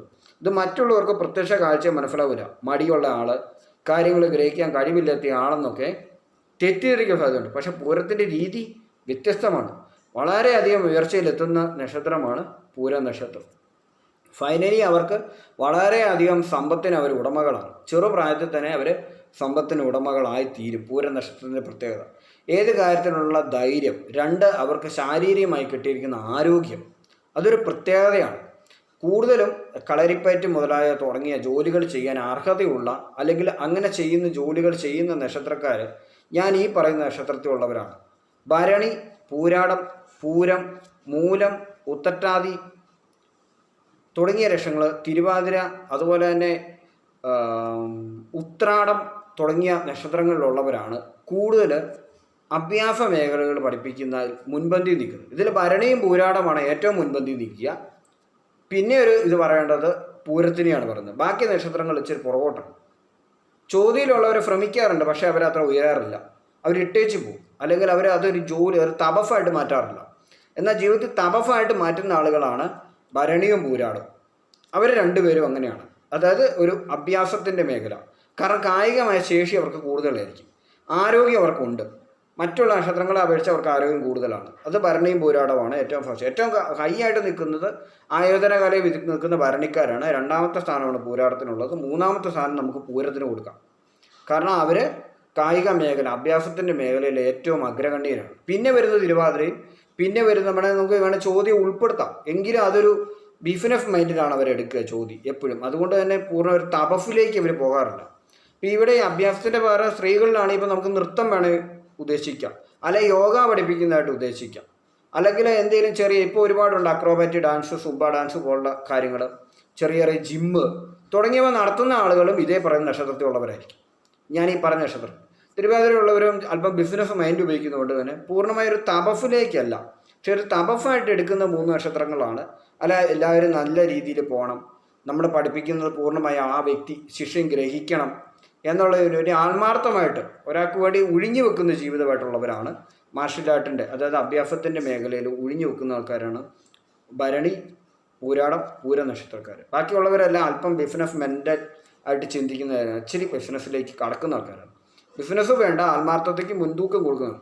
അതിൽ 3ാമത്തെ സ്ഥാനം നമുക്ക് പൂരത്തിന് കൊടുക്കാം. ഉത്തട്ടാദിയാണ് ഞാൻ പറഞ്ഞത് ബാക്കിയുള്ള ഏറ്റവും ഫൈനൽ. പക്ഷെ അവരും സമ്പത്താണ് ഏറ്റവും ഫസ്റ്റ് നോക്കുന്നത്. കാരണം വെച്ച് കഴിഞ്ഞാൽ അവർ അല്പം കൂടി മുന്നോട്ട് പോകണമെന്ന് ചിന്തിക്കുന്നുണ്ട്. പക്ഷെ അവർക്ക് നല്ല ആരോഗ്യമുണ്ടോ, അവരും ഉത്തട്ടാദിയുള്ളവരും കൂടുതൽ അഭ്യാസം തുടങ്ങിയ മേഖലകളിൽ പ്രവർത്തിക്കുന്നവരാണ്. അപ്പോൾ പൂരത്തിനെ നമുക്ക് 3ാമായിട്ട് കൂട്ടാം. കാരണം പൂരത്തിന് വളരെയധികം ആരോഗ്യം, ശക്തി തുടങ്ങിയവയുണ്ട്. പക്ഷേ അവരുടെ ആദ്യ കാലഘട്ടം, ഇപ്പോൾ അവരൊരു സ്ഥാപനം തുടങ്ങിയാലും ആദ്യ കാലഘട്ടം ഞാൻ പറഞ്ഞിരിക്കുന്ന പോലെ തന്നെ അല്പം മന്ദഗതി തുടങ്ങി പകുതിയിലെത്തി ഉയർന്നു ഏറ്റവും ഫൈനലിലെത്തുമ്പോൾ 1 കൊല്ലത്തിന് ശേഷം അവർ നടത്തുന്ന സ്ഥാപനം വരെ വൻ വിജയം, പിന്നെ വിജയം മാത്രമേ ഉള്ളൂ. പൂരം എന്ന് പറയുന്ന ഉച്ചസ്ഥായി പോയ പോലെ തന്നെ അതിങ്ങനെ നടന്നുകൊണ്ടേയിരിക്കും. അത് അവിടെ പിന്നെ ഒരു മാറ്റമില്ല. ഇതാണ് പൂരത്തിൻ്റെ പ്രത്യേകത. അപ്പോൾ ഇനി ഈ ഒരു 8 പേരെ ഒഴിച്ചു കഴിഞ്ഞാൽ, ഇപ്പം ഞാൻ പറഞ്ഞു പൂരാടമായിട്ടും പൂരത്തിലെന്ന് പറഞ്ഞു, ഈ 8 പേരെ ഒഴിച്ചു കഴിഞ്ഞാൽ തീർച്ചയായിട്ടും നിങ്ങൾക്ക് ബാക്കിയുള്ള എല്ലാ നക്ഷത്രക്കാരും നിങ്ങളെ സപ്പോർട്ട് ചെയ്യുന്ന ആളുകളാണ്. നിങ്ങൾ ചെയ്യുന്ന എല്ലാ പ്രവർത്തികൾക്കും കൂട്ടു നിൽക്കുന്ന ആളുകളാണ്. വളരെയധികം നിങ്ങൾക്ക് ഉയർച്ചകൾ ലഭിക്കുന്ന ഒരു കാര്യങ്ങൾ നിങ്ങൾക്ക് അവർ നേടിത്തരുന്നതാണ്. നിങ്ങൾക്ക് എവിടോട്ട് തിരിഞ്ഞാലും ധാരാളം ഫ്രണ്ട്സിനെ കിട്ടും. അതുകൊണ്ട് തന്നെ നിങ്ങൾക്ക് ധാരാളം കാര്യങ്ങൾ പെട്ടെന്ന് നടത്തിയെടുക്കാൻ പറ്റുന്നതുകൊണ്ട് തന്നെ നിങ്ങൾക്ക് കൂടുതൽ വിജയം ലഭിക്കും. പിന്നെ നിങ്ങൾ പുതിയ യുക്തിയുമായിട്ട് നിങ്ങൾ ഒരുപാട് സംവദിക്കുന്നു, നിങ്ങൾ അപ്ഡേറ്റ് ആവാൻ ശ്രമിക്കുന്ന ആളുകളാണ് പൂരത്തിലുള്ളവർ. അത് പുതിയതായിട്ട് വരുന്ന മാറുന്ന സാഹചര്യങ്ങൾ നിങ്ങൾക്ക് വളരെ ഇഷ്ടമാണ്. അത് നിങ്ങൾക്ക് പെട്ടെന്ന് ഗ്രഹിക്കാൻ പറ്റും. നിങ്ങൾ അതിനു വേണ്ടി ഒന്നും വെയിറ്റ് ചെയ്യാറില്ല, അല്ല മറ്റുള്ളവർക്ക് മനസ്സിലാകത്തുള്ളൂ. പെട്ടെന്ന് തന്നെ എല്ലാ കാര്യങ്ങളും ക്യാച്ച് ചെയ്യാനുള്ള കഴിവ് നിങ്ങൾക്കുണ്ട് എന്നുള്ളത് മനസ്സിലാക്കുക. ഇനിയിപ്പോൾ സാധാരണ മറ്റെല്ലാ നക്ഷത്രക്കാരോട് വിട്ട് ഇപ്പോൾ സമ്പത്തിനെ ആകർഷിക്കാനായിട്ട് എങ്ങനെയാണ് നമ്മളിപ്പോൾ നമ്മുടെ മൈൻഡ് എങ്ങനെയാണ് ചിന്താഗതി നമ്മൾ മാറ്റേണ്ടത്? എന്തുകൊണ്ടാണ് സമ്പത്ത് നമുക്ക് ആകർഷിച്ച് ലഭിക്കാത്തത്? എന്ത് ചെയ്താലും സമ്പത്ത് നഷ്ടപ്പെടുന്നു. സമ്പത്ത് നഷ്ടപ്പെടുമ്പോൾ സമയദോഷമാണ്. അല്ലെങ്കിൽ നമ്മൾ ഒരു ആചാര്യൻ്റെ അടുത്ത് പോയി, ജ്യോത്സ്യൻ്റെ അടുത്ത് പോയി കുറച്ച് നേർച്ചകളൊക്കെ ചെയ്തു, പക്ഷേ രക്ഷപ്പെടുന്നില്ല, വീണ്ടും സമ്പത്ത് കയ്യിൽ നിന്ന് ഒഴിഞ്ഞൊഴിഞ്ഞ് പോവുകയാണെങ്കിൽ അതിനെന്താണ് ചെയ്യേണ്ടതെന്ന് ചോദിച്ചു കഴിഞ്ഞാൽ സമ്പത്തിനെ സ്നേഹിക്കാൻ പഠിക്കുക എന്നുള്ളതാണ് ആദ്യത്തെ കാര്യം. കാരണം നമ്മൾ കുട്ടിക്കാലം തൊട്ട് കേൾക്കുന്നത് സമ്പത്തിനെ പറ്റിയുള്ള മോശമായ വാക്കുകളാണ്. സമ്പത്ത് അധികം ഉണ്ടാകാൻ പാടില്ല, അല്ലെങ്കിൽ സമ്പത്ത് ഉണ്ടാക്കിയ ആളുകൾ എന്തെങ്കിലും കള്ളത്തരം ചെയ്തിട്ടായിരിക്കും സമ്പത്ത് ഉണ്ടാക്കിയത്, സാമ്പത്തികമായി മുന്നോട്ട് പോകുന്ന അത്ര ശരിയായ കാര്യമില്ല. ഇത്തരം തുടങ്ങിയ വാക്കുകളാണ് നമ്മുടെ കുട്ടിക്കാലം തൊട്ടേ നമ്മൾ പഠിക്കുന്നത്. എന്തിനാണ് ഇത്രയും സമ്പത്ത്, ഇതിൻ്റെയൊക്കെ ആവശ്യം എന്താണ്? ഇങ്ങനെയുള്ള ചിന്തകൾ നമ്മുടെ തലവഴി പോകുന്നുണ്ടെങ്കിൽ, അല്ലെങ്കിൽ നമ്മളോട് മറ്റുള്ളവർ പറയുന്നുണ്ടെങ്കിൽ, നമ്മൾ ആ മൈൻഡ് സെറ്റ് എപ്പോഴും മാറ്റിയില്ലെങ്കിൽ നമ്മളുടെ ഉള്ളിലേക്ക് സമ്പത്ത് വരികയില്ല. കാരണം സമ്പത്ത് എന്ന് പറയുന്നതിന് പ്രത്യേകിച്ച് എവിടെയെങ്കിലും കൂടിയിരിക്കാനോ അല്ലെങ്കിൽ ചിലവാക്കാനോ മാത്രമാണ്. നമ്മുടെ കയ്യിൽ 100 രൂപ ഉണ്ടെങ്കിലാണെങ്കിൽ നമ്മൾ 100 രൂപയ്ക്ക് ഉടമ. അത് ചിലവായി കഴിഞ്ഞാൽ പിന്നെ നമ്മുടെ കയ്യിൽ പണമില്ല. അപ്പോൾ ചിലവാക്കാത്ത ധനത്തിനെയാണ് നമ്മൾ പണക്കാരനായ വ്യക്തി എന്ന് പറയുന്നത്. ആ വ്യക്തി എത്ര പണം ചിലവാക്കിയിട്ടില്ല, അയാൾക്ക് ഉപകാരമില്ല. ഇത് മേടിച്ച് വെച്ചുകൊണ്ട് അയാൾക്ക് ഉപകാരമില്ല, അയാളുടെ അക്കൗണ്ടിൽ കിടക്കുകയാണ്. 1 കോടി രൂപ ഉണ്ടെങ്കിൽ അയാൾ കോടീശ്വരനായി. ആ കോടി അയാൾ മരിക്കുവോളം ഉപയോഗിക്കരുത്, എങ്കിലും അയാൾ കോടീശ്വരനായി നിലനിൽക്കൂ. ഇല്ല, അയാൾ കുറേ സ്ഥലം വാങ്ങിച്ചിട്ടുണ്ട്, ആ സ്ഥലം അയാൾ വിൽക്കാൻ പാടില്ല. ആ സ്ഥലത്തിന് യാതൊരു ആദായവും കിട്ടിയില്ലെങ്കിലും അയാൾക്ക് ഭൂസ്വത്തുണ്ട്. പക്ഷെ ആ ഭൂസ്വത്ത് വിറ്റ് കഴിഞ്ഞാലോ അയാളുടെ ഭൂസ്വത്ത് പോയി. അപ്പോൾ പിടിച്ചു വെക്കുന്നത് പിശുക്ക് കാണിക്കുന്നവരുടെ കയ്യിൽ മാത്രമേ ഉള്ളൂ പണം. ഒന്നാമത്തെ കാര്യം. അതായത് ഇത് കയ്യിലുണ്ടെങ്കിലും ഗുണമില്ല, ചിലവാക്കിയാലും ഗുണമില്ല. ചിലവായി കഴിഞ്ഞാൽ അത് സീറോ ആയിപ്പോയി. സീറോ ആയിക്കഴിഞ്ഞാൽ പിന്നെ സമ്പത്തില്ല. ഇതൊന്നാമത്തെ കാര്യം. രണ്ടാമത്തെ കാര്യം, സമ്പത്തിനെ സ്നേഹിക്കുക. പണം നമ്മൾ പറഞ്ഞ് മേടിക്കാൻ പഠിക്കുക. സ്നേഹബന്ധങ്ങൾ കാരണം ചിലപ്പോൾ നമ്മൾ പണം കൂട്ടി വാങ്ങേണ്ട സ്ഥലത്ത് ഇളവുകൾ ചെയ്ത് കൊടുക്കാറുണ്ട്. ഇളവുകൾ ചെയ്ത് കൊടുക്കാതെ ഇരിക്കുക എന്നുള്ളതാണ് രണ്ടാമത്തെ കാര്യം. പണത്തിൻ്റെ കാര്യത്തിൽ പണം വേറെ സ്നേഹം വേറെ എന്നുള്ള രീതിയിൽ മുന്നോട്ട് പോകുന്ന മൈൻഡ് സെറ്റ് കൊണ്ടുവരിക. ഇത്തരം ഒരു മൈൻഡ് സെറ്റ് പലർക്കും ഇല്ല. അതുകൊണ്ട് തന്നെ സാമ്പത്തികം ചോർന്നു പോകും. മൂന്നാമത്തെ കാര്യം, അല്പം പിശുക്കാവാം, ബാക്കി ചിലവാകാം. അല്ലെങ്കിൽ പിശുക്ക് മാത്രമേ ഉണ്ടാവൂ, ജീവിതത്തിൽ ഒന്നും നേടാതെ ജീവിതം അവസാനിക്കും. ആ സമ്പത്ത് മറ്റൊരാളുടെ പേരിലേക്ക് ഷിഫ്റ്റ് ആവും. ഇപ്പോൾ അക്കൗണ്ടിൽ നിന്നാണെങ്കിൽ അത് ആർക്കാണ് അത് ഈ ആളുടെ കാലശേഷം വെച്ചിരിക്കുക ആ ആളിലേക്ക് വെറുതെ അങ്ങ് പോകും, ഇയാൾക്ക് ഉപയോഗിക്കാൻ പറ്റില്ല. സമ്പത്ത് ഹോൾഡ് ചെയ്ത് വെക്കുമ്പോൾ മാത്രമേ സമ്പത്തുള്ള വ്യക്തിയായി ഇരിക്കാൻ സാധിക്കൂ. 100 കോടി ഉണ്ടെങ്കിൽ 100 കോടിയും ചിലവാക്കാൻ പാടില്ല. ചിലവായി കഴിഞ്ഞത് സീറോയിലേക്ക് പോയി. ചിലവാകാതിരുന്നെങ്കിൽ മാത്രമേ കോടീശ്വരനാകുന്നുള്ളൂ. എത്ര രൂപയുടെ ആസ്തി ഉണ്ടെന്ന് വെച്ചാൽ ചിലവാക്കാത്ത പണമാണ്. ഈ വ്യക്തിക്കും ഒന്നും കിട്ടിയില്ല, അതവിടെ ഇങ്ങനെ പിടിച്ചു വെക്കാം. ഇതൊരു ഗെയിം പോലെയാണ്. ഇത് ആവശ്യത്തിൽ ഉപയോഗിക്കുക, അനാവശ്യമായിട്ട് ഉപയോഗിച്ചാലും പ്രശ്നമാണ്, ആവശ്യത്തിൽ കൂടെ കളക്ട് ചെയ്താലും പ്രശ്നമാണുള്ളൂ. പക്ഷേ എങ്കിലും സമ്പത്തിനെ സ്നേഹിക്കുന്ന നമ്മുടെ മനസ്സാണെങ്കിൽ സമ്പത്ത് നമ്മളിലേക്ക് വരിക, അതിനനുസരിച്ചുള്ള ചിലവ് നമ്മൾ നടത്തുക, അതിനുശേഷം മിച്ചം പിടിച്ചു വെക്കുക. ഇങ്ങനെ പോയെങ്കിൽ മാത്രമേ സാമ്പത്തികമായ പുരോഗതി ലഭിക്കുന്നുള്ളൂ. ബാക്കി 2 രീതിയും തെറ്റാണ്. സമ്പത്തിനെ കൂട്ടിവെച്ചു, ഉപയോഗിക്കാതെ വിട്ടു. സമ്പത്ത് ഉണ്ടെന്നുള്ള പേര് സമ്പാദിച്ചു, മരിച്ചു. 2, കയ്യിലുള്ള സമ്പത്ത് മുഴുവൻ തീർത്ത് കാലിയാക്കി, പിന്നെ സമ്പത്തില്ലാതെ ചാമ്പരിക്കുന്നു. ഈ 2 കാര്യവും തെറ്റാണ്. ഏതാണ് ചെയ്യേണ്ടതെന്ന് വെച്ചാൽ നല്ലൊരു ബിസിനസ് അല്ലെങ്കിൽ നല്ലൊരു ജോലി, ആദായങ്ങൾ സമ്പാദിക്കുക, അതിനുശേഷം ആ സമ്പത്തിനെ മാക്സിമം ഉപയോഗിക്കുക, മിച്ചം പിടിക്കുക, വീണ്ടും സമ്പാദിക്കുക, മിച്ചം പിടിക്കുക, ഉപയോഗിക്കുക. ഈ രീതി പോയില്ലെങ്കിൽ ഒന്നുകൊണ്ടും ഗുണമൊന്നും കിട്ടാൻ പോകുന്നില്ല. പിശുക്കി വെച്ചാലും ഗുണമൊന്നും കിട്ടത്തില്ല. അതുകൊണ്ട് ഇപ്പോൾ സാമ്പത്തികമുള്ള വ്യക്തി എന്നറിയപ്പെടും. ശതകോടീശ്വരനാവണമെങ്കിൽ സമ്പത്ത് ഉപയോഗിക്കുകയോ ചെയ്യരുത്. എങ്കിൽ മാത്രമേ ശതകോടീശ്വരനാകാൻ പറ്റൂ. മനസ്സിലായോ? മില്യണിയർ ആവാൻ പറ്റും. ഉപയോഗിക്കാത്ത ധനത്തിൻ്റെ ഫോഴ്സാണ് എത്ര കോടിയുടെ ആസ്തി ഉണ്ടെന്ന് മനസ്സിലാക്കിയിട്ട് അയാളെ കോടീശ്വരൻ എന്നുള്ള പേര് കൊടുക്കുന്നത്. അതുകൊണ്ട് ആർക്കും ഒരു ഗുണവുമില്ല. കോടീശ്വരനായി ഇരിക്കുക മാത്രമേ ഉള്ളൂ, അത് ഉപയോഗിക്കാൻ സാധിക്കില്ല. പിന്നെ അവിടുന്ന് ഇവിടെ ലോണിലൂടെയും അവിടുന്ന് ഇവിടുന്ന് വരിക്കും ആ പണം അവർ കാണിക്കുന്നു. അത് വീണ്ടും കടത്തിലേക്ക് തന്നെ കൊണ്ടുപോകുന്നത് മനസ്സിലാക്കുക. ഇപ്പോൾ എങ്ങനെയാണ് സമ്പത്തിനെ പറ്റി ഉള്ള മോശം ചിന്താഗതി മനസ്സിലാക്കിയെടുക്കുക? സമ്പത്ത് ഉണ്ടാക്കുന്ന ആരെയും നമ്മൾ വെറുക്കാതിരിക്കുക, മാനസികമായിട്ട് കുറ്റപ്പെടുത്താതിരിക്കുക. 2, പണം നേടുന്നത് ഇഷ്ടമുള്ള ഒരു കാര്യമാക്കി മാറ്റുക. എല്ലാ ദിവസവും കണ്ണു തുറക്കുമ്പോൾ പണം നേടുന്നതിനെപ്പറ്റി മാത്രം ചിന്തിക്കുക. അപ്പോൾ പണം കൂടുതലായി നേടുന്നു എന്നുള്ള ഒരു സന്തോഷം നമുക്ക് ലഭിക്കും. അപ്പോൾ സാമ്പത്തികമായി നമ്മൾ ലെവലിലോട്ട് വരും. അതേപ്പറ്റി നമുക്ക് ലോട്ടറി ഭാഗ്യങ്ങൾ പരീക്ഷിക്കാം. അതുപോലെ തന്നെ ചെയ്യുന്ന ജോലികളിൽ നിന്ന് കൂടുതൽ പണം നമ്മൾ ആകർഷിക്കുന്നതിന് വേണ്ടിയുള്ള പ്രവർത്തികൾ ചെയ്യാം. ബിസിനസ്സിൽ പുതിയ പരീക്ഷണങ്ങൾ നടത്താം. പണത്തിന് മുൻതൂക്കം കൊടുക്കുന്ന രീതിയിലുള്ള ബിസിനസ്സുകൾ ചെയ്യുക. മറ്റുള്ളവരുടെ കൈവശത്തേക്ക് പണം ലഭിച്ചതിന് അസൂയപ്പെടാതിരിക്കുക, ഒന്നാമത്തെ കാര്യം. 2ാമത്തെ കാര്യം, പണം നേടുന്ന എല്ലാവരെയും കുറ്റം പറയാതിരിക്കുക. പലരും പല അഭിപ്രായം പറയും, അവർ ഇന്ന പ്രവൃത്തി ചെയ്തിട്ടായിരിക്കും പണം ചെയ്ത് ഉണ്ടാക്കി എന്നൊക്കെ പറയും. നമുക്കത് അറിയണ്ട, നമ്മൾ ചെയ്യാതിരിക്കുക ആ പ്രവൃത്തി. പക്ഷെ നമ്മൾ പണത്തെ സ്നേഹിക്കുമ്പോൾ നമുക്ക് അതിനനുസരിച്ചുള്ള പണം മുന്നോട്ട് വന്ന് നേടപ്പെടും. അപ്പോൾ അതിനനുസരിച്ച് ഉയർച്ച വരും. അപ്പോൾ നമ്മൾ എങ്ങനെയാണ് മൈൻഡിനെ ട്രെയിൻ ചെയ്യേണ്ടതെന്ന് ചോദിച്ചു കഴിഞ്ഞാൽ, നമുക്ക് കിട്ടിയിരിക്കുന്ന ഇതുപോലുള്ള നെഗറ്റീവ് ചിത്രങ്ങൾ നമ്മുടെ മനസ്സിലോട്ട് വന്നിരിക്കുന്നതുകൊണ്ടാണ് പണത്തിനെ നമുക്ക് സ്നേഹിക്കാൻ പറ്റാതെ വരുന്നത്. സ്നേഹബന്ധങ്ങൾക്ക് വില കൊടുത്ത് പണം മാത്രം പിടിച്ചു വെക്കുന്ന കർക്കശക്കാരെന്നല്ല ഇവിടെ ഉദ്ദേശിക്കുന്നത്, സമനിലയാണ് ഉദ്ദേശിക്കുന്നത്. ഇനി എങ്ങനെയാണ് മൈൻഡിലേക്ക് പണത്തിൻ്റെ കാര്യങ്ങൾ കൊണ്ടുവരിക? ഞാൻ കൂടുതൽ സമ്പന്നനും വിജയിയുമാണ് എന്നുള്ള രീതിയിൽ ഒരു അഫർമേഷൻ പറയുക. ഞാൻ കൂടുതൽ സമ്പന്നനും വിജയിയുമാണ് എന്ന് പറയുകയാണെങ്കിൽ, ഇതിങ്ങനെ പറയുകൊണ്ടിരിക്കുകയാണെങ്കിൽ നമുക്ക് സമ്പത്തോടുള്ള ഒരു ആഗ്രഹം വരും. അപ്പോൾ നമുക്ക് പുതിയ ബിസിനസ് ചെയ്യാനുള്ള ഐഡിയ മനസ്സിലേക്ക് തെളിഞ്ഞു വരും. കാരണം നമ്മളുടെ മൈൻഡിലേക്ക് നമ്മൾ കൊടുത്തിരിക്കുന്ന ഈ വാക്കനുസരിച്ച് നമ്മുടെ ബ്രെയിനിലെ ന്യൂറോണുകൾ അങ്ങനെയായിട്ട് വളരും. അത് കഴിയുമ്പോൾ പിന്നെ സമ്പത്ത് ആകർഷിക്കുന്ന പ്രവർത്തികളെ ചെയ്യത്തുള്ളൂ, മാന്യമായ രീതികളെ ചെയ്യത്തുള്ളൂ. അല്ലാതെ നിങ്ങൾ മോശം സ്വഭാവത്തിലേക്ക് ഒരിക്കലും പോവുകയില്ല. കാരണം നിങ്ങളുടെ മൈൻഡ് ഫിറ്റ് നല്ല രീതിക്കാണ് പോയിരിക്കുന്നത്. അതുകൊണ്ട് കുഴപ്പമൊന്നുമില്ല. അതുപോലെ തന്നെ സമ്പത്തിനെയും വിജയത്തിനെയും എൻ്റെ ജീവിതത്തിലേക്ക് ഞാൻ കൂടുതലായി ആകർഷിക്കുന്നു എന്ന് പറയും. ഇതിനെ ഇങ്ങനെ തുടർച്ചയായിട്ട് പറഞ്ഞുകൊണ്ടിരിക്കുമ്പോൾ കൂടുതലായി സമ്പത്തിനെ ആകർഷിക്കപ്പെടും.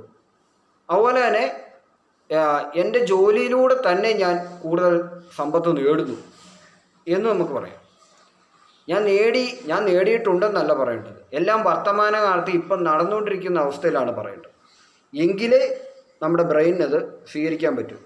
ഞാൻ നേടി എന്നൊക്കെ പറഞ്ഞു കഴിഞ്ഞാൽ അതൊരു കള്ളമാണെന്ന് ബ്രെയിനിന് അറിയാൻ പറ്റും. അപ്പോൾ ബ്രെയിനിനെ നമ്മൾ പറ്റിക്കുകയാണ് ചെയ്യേണ്ടത്.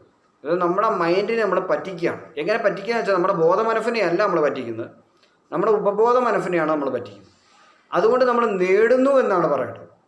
അപ്പം നമ്മുടെ ബ്രെയിനിന് അറിയാം ഇതുവരെ നേടിയിട്ടില്ല, നേടിക്കൊണ്ടിരിക്കുകയാണ് എന്നുള്ളത് നമ്മുടെ ബ്രെയിൻ മനസ്സിലാവും. അപ്പോൾ അതനുസരിച്ചുള്ള മാറ്റം നമ്മുടെ മൈൻഡ് സെറ്റിൽ വരും, നമ്മൾ ചെയ്യുന്ന ജോലി വരും. അതുപോലെ തന്നെ നമ്മൾ ഇപ്പോൾ രാവിലെ എഴുന്നേൽക്കുമ്പോഴും ഉറക്കം തെളിഞ്ഞ് എഴുന്നേൽക്കുമ്പോഴും കിടക്കുന്നതിന് മുമ്പായിട്ടുമാണ് ഇത്തരം കാര്യങ്ങൾ നമ്മൾ പ്രാക്ടീസ് ചെയ്യേണ്ടത്. കാരണം ആ സമയത്താണ് നമ്മുടെ സബ് കോൺഷ്യസ് മെമ്മറി കൂടുതൽ ആക്റ്റീവായിട്ടിരിക്കുക. ഉച്ചസമയമൊക്കെ ആകുമ്പോൾ നമ്മൾ കുറച്ചുകൂടി ബോധമനസ്സിൽ തന്നെയാണ് നമ്മൾ ഇരിക്കുക.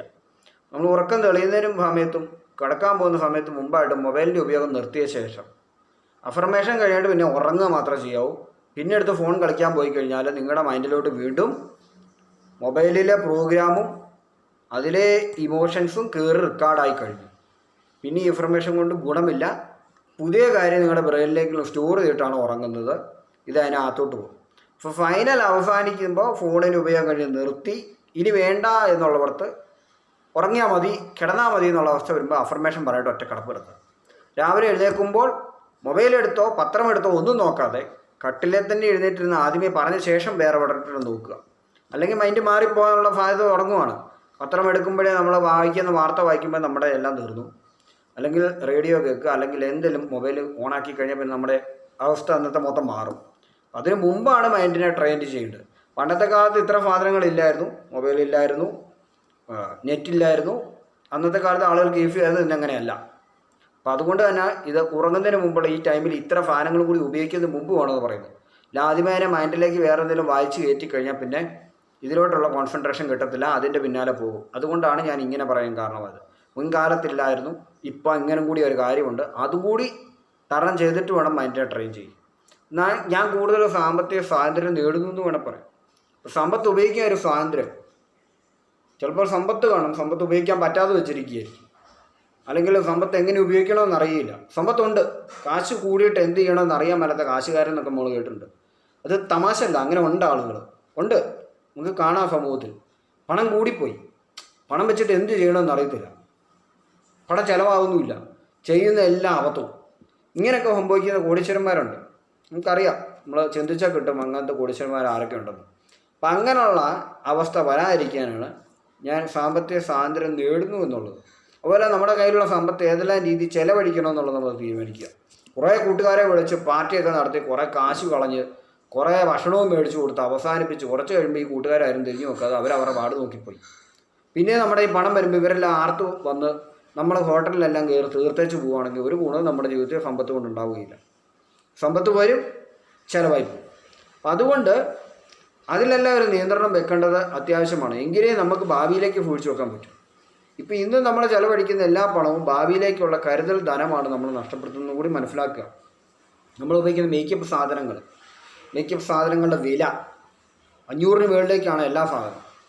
ക്ഷണികമായ ഒരു സൗന്ദര്യത്തിന് വേണ്ടി നമ്മൾ ഉപയോഗിക്കുന്ന മേക്കപ്പ് സാധനം, അതിൻ്റെ വില 10,000 20,000 ആണെങ്കിൽ ആ 20,000 രൂപ കൊണ്ട് നമുക്ക് എന്തെല്ലാം ചെയ്യാമായിരുന്നു എന്നുള്ളത് നമ്മൾ ചിന്തിക്കുക. വലിയ വിലയാണ് പല മേക്കപ്പ് വസ്തുക്കൾക്ക്. ചിലർക്ക് മേക്കപ്പ് ചെയ്യുന്നത് വളരെ ഇഷ്ടമുള്ള കാര്യമാണ്. ചില ആളുകൾ മറ്റുള്ളവരെന്ത് പറയും എന്ന് ചിന്തിച്ച് മേക്കപ്പ് ചെയ്യുന്നുണ്ട്. അത്ര സമ്പത്ത് അവരുടെ കയ്യിൽ കാണുകയില്ല.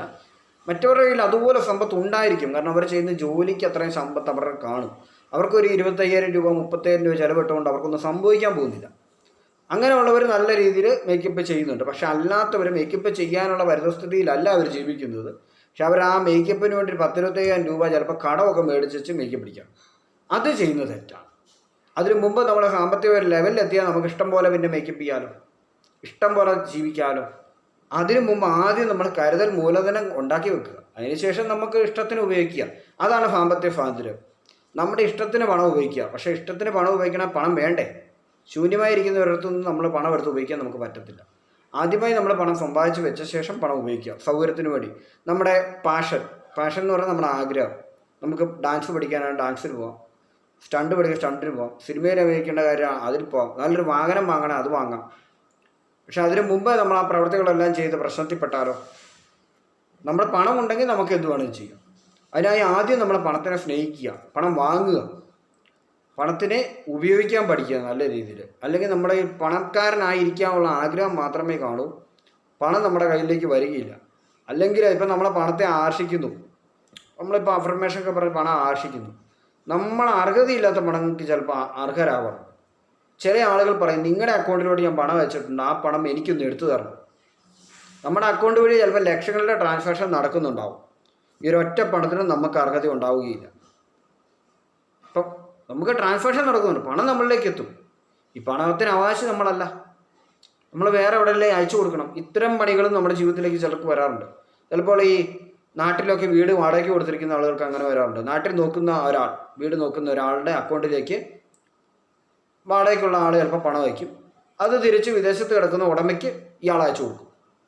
ഈ പണത്തിൽ നിന്ന് ₹1 പോലും എടുക്കാൻ സാധിക്കില്ല. പക്ഷേ നാട്ടിൽ നിൽക്കുന്ന ആളുടെ അക്കൗണ്ടിലെ ലക്ഷങ്ങളുടെ ട്രാൻസാക്ഷൻ നടന്നുകൊണ്ടിരിക്കുകയാണ്. അയാളിലേക്ക് പണം വരുന്നുണ്ട്, പക്ഷെ പണത്തിന് സ്വാതന്ത്ര്യമില്ല. സാമ്പത്തിക സ്വാതന്ത്ര്യം എന്ന് പറയുന്ന ഒരു കാര്യമാണ് തലയില്ലാത്തതുകൊണ്ട് അയാൾക്ക് പണത്തിന് അർഹത കിട്ടത്തില്ല. സാമ്പത്തിക സ്വാതന്ത്ര്യത്തെപ്പറ്റി ചിന്തിക്കുകയാണ്, ഞാനും ഇതുപോലൊരു വീട് പണിതിട്ടിട്ട് വേണമെങ്കിൽ വാടകയ്ക്ക് കൊടുക്കാം, അല്ലെങ്കിൽ ഞാനും ഇതുപോലൊരു കടമുറി പണിതിട്ട് വാടകയ്ക്ക് കൊടുക്കാമെന്ന് ചിന്തിച്ച് കഴിയുമ്പോൾ അയാളുടെ മൈൻഡ് വർക്കാവും. ഇല്ലെങ്കിൽ എന്താ, ഇടയ്ക്ക് വീട് നോക്കാൻ വരുന്ന ആൾ പോയി വൃത്തിയാക്കി ഇടയ്ക്ക് അവിടെയൊക്കെ പുല്ലൊക്കെ പറിച്ചിട്ടു. അതിനുശേഷം അയാൾ വീട്ടിൽ പോയി കുറച്ച് ഈ ആൾ വാടക അയച്ചു കൊടുത്തു. ഈ വാടക ഇങ്ങനെ അയച്ചയച്ച ആളുടെ ജീവിതം അവസാനിക്കും. പക്ഷേ ഇതേ രീതിയിൽ ആ വ്യക്തി ചെയ്യുന്ന അതേ ട്രിക്ക് എൻ്റെ ജീവിതത്തിൽ ഞാൻ ചെയ്യുവാണെങ്കിൽ എനിക്കും ഇതുപോലെ കൈ നനയാതെ മീൻ പിടിക്കുന്ന പോലെ ഇരിക്കാമെന്നുള്ള മൈൻഡ് ഫിറ്റ് വരണമെങ്കിൽ ആദ്യം പണത്തെ സ്നേഹിക്കണം. പണത്തെ സ്നേഹിക്കുന്ന അഫർമേഷൻ പറയണം. എങ്കിലേ ബുദ്ധി വളരും, എങ്കിലേ നമുക്ക് ആ പ്രവൃത്തി ചെയ്യാൻ പറ്റും. ഇല്ലെങ്കിൽ നമുക്ക് ബിസിനസ് മൈൻഡ് ഉണ്ടാവുന്നില്ല. ബിസിനസ് മൈൻഡ് ഉണ്ടാവാതെ എന്ത് സംഭവിക്കും? പണത്തിനെ തെറ്റായ വഴിക്ക് നമ്മൾ ഉപയോഗിക്കും. പണത്തിനെ നമ്മൾ സ്നേഹിക്കുന്നില്ല. പണത്തെ നമ്മൾ രാവിലെ തൊട്ട് കുറ്റം പറഞ്ഞുകൊണ്ടിരിക്കും. നമ്മുടെ അടുത്തോട്ട് പണം വരികയില്ല. അപ്പോൾ മറ്റുള്ളവരെ കണ്ടു അവർ ഭയങ്കര കാശുള്ളവരാണ്.